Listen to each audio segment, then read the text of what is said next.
अस्सलामुअलैकुम। मोहम्मद अज़हर सिद्दीक अपने प्रोग्राम के साथ हाजिर खिदमत है।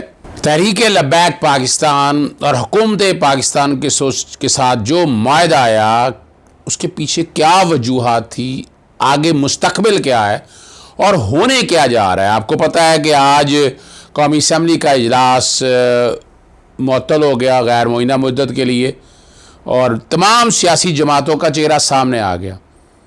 हर कोई बचाते फिर रही हैं कि करारदाद, यानी ये मूव ऐसी है कि पूरी कौम को एक पेज पे लेने के लिए इमरान खान, यानी वो कह रहे हैं कि इमरान खान एग्जीक्यूटिव अथॉरिटी जो मर्जी करें आप। एक तरफ जो आपके सियासी लीडर हैं वो क्या कह रहे हैं या क्या चाहते हैं वो आपके सामने आ गया। आपको पता है कि लॉ इन्फोर्समेंट एजेंसी ने जिस तरह सारा चीज़ें मैनेज की और सिर्फ चौक यतीम खाना पे ये मामला रह गया था, लेकिन वो बड़ा मामला आउट ऑफ कंट्रोल था। हुकूमत भी खौफजदा हो चुकी थी। सारे मामले 70 कारकुन उनके लापता थे, 12 पुलिस वाले थे और पुलिस अपना काम सारा कर रही थी। IG पंजाब इनाम गनी ने वाज़ेह कह दिया था कि वो दहशतगर्द रहा नहीं करेंगे और ऐसा ही हुआ है, ऐसा ही हुआ है।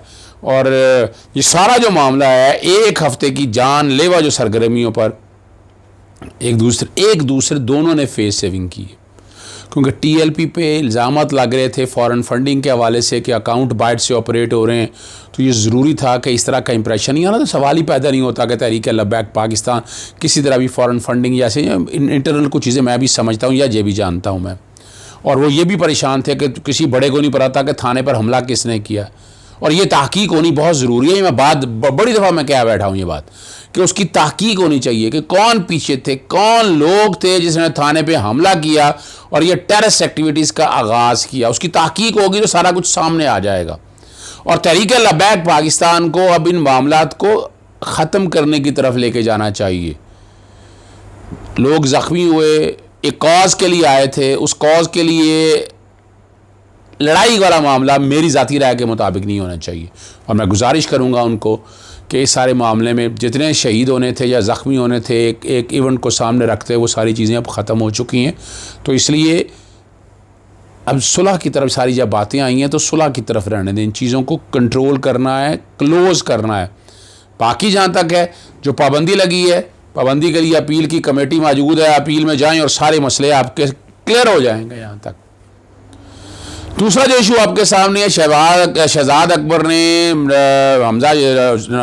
शहबाज शरीफ की ज़मानत के ऊपर बड़ा ज़बरदस्त स्टेटमेंट दिया। बात सही किया है कि हम ऐसे चोर चक्कों लुटेरों को फूलों की पत्तियाँ नहीं चाह, हमारा ही लूटा हुआ पैसा, यानी उनके पास सोर्स कोई नहीं है, आमदन के सोर्स कोई नहीं है, और उस पर और हम ज़मानत को हम समझते हैं केस ख़त्म हो गया, मैं क्लियर कर चुका हूँ। ऐसा कुछ नहीं है।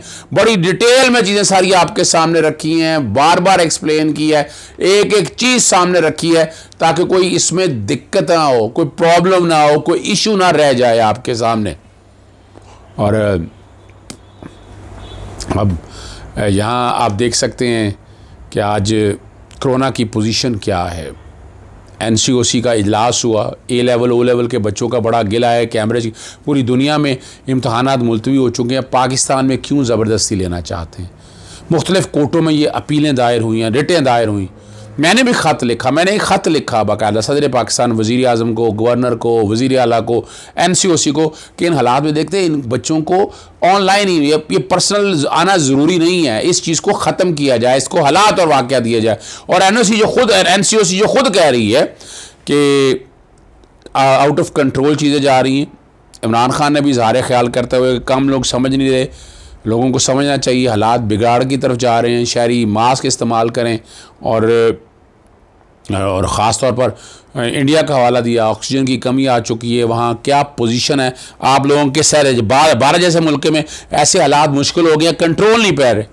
और लोग कह रहे हैं कि लॉकडाउन कर दें, अगर लॉकडाउन करेंगे तो गरीब लोग मर जाएंगे।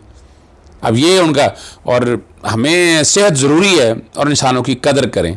और असद उमर ने भी कहा है कि ईद की छुट्टियों का इंतज़ार मत करें आप लोग ईद की छुट्टियों का इंतज़ार मत करें। अब जैसा भी काम करना है आपने, और उन चीज़ों को सामने रखते हुए छुट्टियां वगैरह आपने जो ख़रीदारी करनी है आजकल में कर लें, ये ज़रूरी है।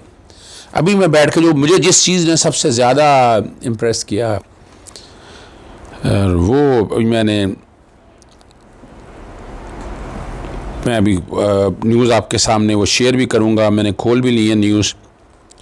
और हिंदुस्तान टाइम ने, अल जज़ीरा ने, हिंदुस्तान टाइम ने तो बाकायदा सह सुर्खियों में अब ईदी साहब की तरफ से जो बातें गई हैं अबुस्तार ईदी से साहबजादे की तरफ से, और बड़ा उसको अप्रिशिएट किया है। 50 एम्बुलेंसें और 7 वर्क फोर्स जो साथ जाकर काम करेगी, और उनके वो बड़ा शायद सुर्खियों में ये बात है, अल जज़ीरा में लिखा है, Pakistan Edhi foundation offers to send 50 ambulance to help India.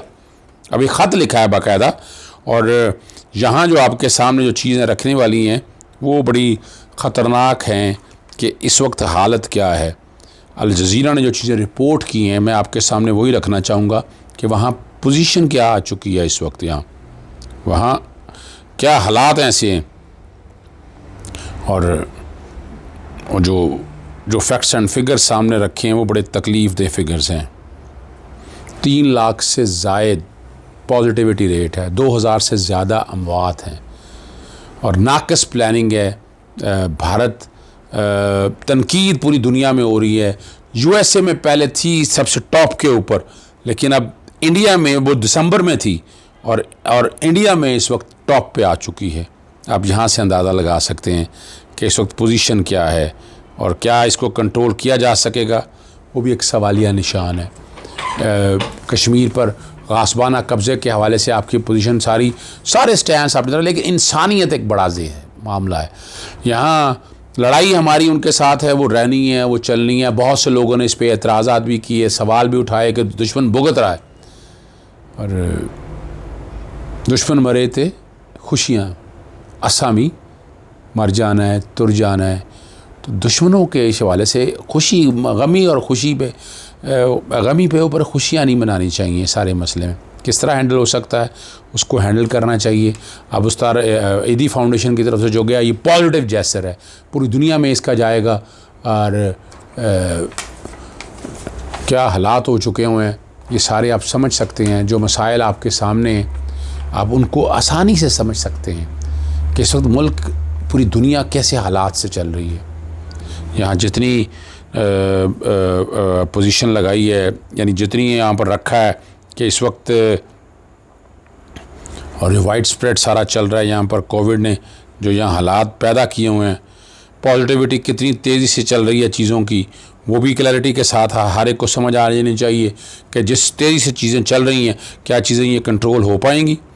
मिसाल के तौर पर अभी मैं बैठ के मैं डाटा ये सारा ये ब्लूमबर्ग में छाया हुआ डाटा, और अप्रैल 22 में जो मेरे पास शो हो रही है फिगर, ये 8,99,831 है, और 3,76,76,000 हैं जी डेथ्स रिपोर्ट हुई हैं।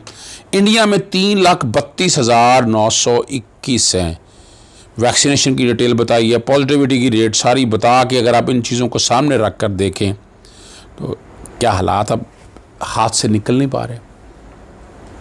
इनको कंट्रोल करना है।